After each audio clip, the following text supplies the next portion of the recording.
ഇന്നത്തെ എപ്പിസോഡിൽ ആദർശ് നേരെ പോയിട്ട് അനാമികയുടെ അച്ഛനോട് ഇങ്ങനെ പറയുകയാണ്, മകളെ നിങ്ങൾ പറഞ്ഞ് ശരിയാക്കണം, അവൾ ചെയ്യുന്നതൊന്നും ശരിയല്ല എന്നൊക്കെ ഇങ്ങനെ പറയും. അപ്പോൾ പറയും, നിങ്ങളാദ്യം പോയി നിങ്ങളുടെ അനിയനെ നന്നാക്കാൻ നോക്ക് എന്ന് പറയും. നിങ്ങളുടെ അനിയനും നിങ്ങളുടെ ഭാര്യയുടെ അനിയത്തിയും തമ്മിലേ പല തെറ്റായതുണ്ടെന്ന് എനിക്കും അറിയാം. ഞാനും അവരുടെ പിന്നാലെ ഒരു ക്യാമറയും പിടിച്ച് പോയാൽ എനിക്കും കിട്ടും കുറേ വീഡിയോസ് എന്ന് പറയും. അപ്പോൾ ആദർശ് പറയും, എൻ്റെ അനിയനും നന്ദും ഇങ്ങനെയുള്ള കുട്ടികളല്ല, അവർ നല്ല കുട്ടികളാണെന്ന് ഇങ്ങനെ പറയും. പറയും, ഓ നിങ്ങളുടെ മക്കളൊക്കെ നല്ലത്, എൻ്റെ മകൾ ചീത്തയല്ലേ, ആയിക്കോട്ടെ. പിന്നെ എൻ്റെ മകളെ എങ്ങനെയാണ്, അവൾക്കും പുറത്തേക്ക് പോകണമെന്നും ഒന്ന് ചുറ്റിക്കറങ്ങണമെന്നൊക്കെ ആഗ്രഹം ഉണ്ടാവില്ലേ. ഇപ്പോഴത്തെ കാലത്ത് ആൺകുട്ടികളായിട്ട് ബന്ധമുള്ള പെൺകുട്ടികളൊന്നും പൊട്ടിയൊന്നും അല്ല ആദർശേ, അതൊക്കെ അങ്ങനെ കാണാനും പാടില്ല അവർ. അപ്പോൾ ആദർശ് പറയും, ഒരു ആൺകുട്ടിയോട് കൂട്ടുകൂടുന്നതിന് പ്രശ്നമൊന്നുമില്ല, പക്ഷെ അത് കണ്ടറിയാം അത് ഏത് രീതിയിലുള്ള ബന്ധമാണെന്നൊക്കെ ഇങ്ങനെ ആദർശ് പറയട്ടോ.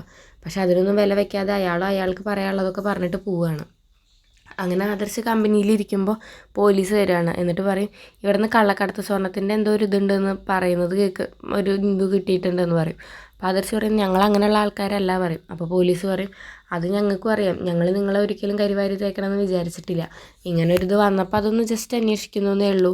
അപ്പോൾ ഞങ്ങൾ ആരെങ്കിലുമൊക്കെ വിളിപ്പിക്കുകയാണെങ്കിൽ അവരോട് വേഗം വന്ന് പോലീസിൽ വന്ന് സറണ്ടർ ആവാൻ പറയണേ എന്നൊക്കെ പറഞ്ഞിട്ട് പോലീസുകാർ പോകും കേട്ടോ.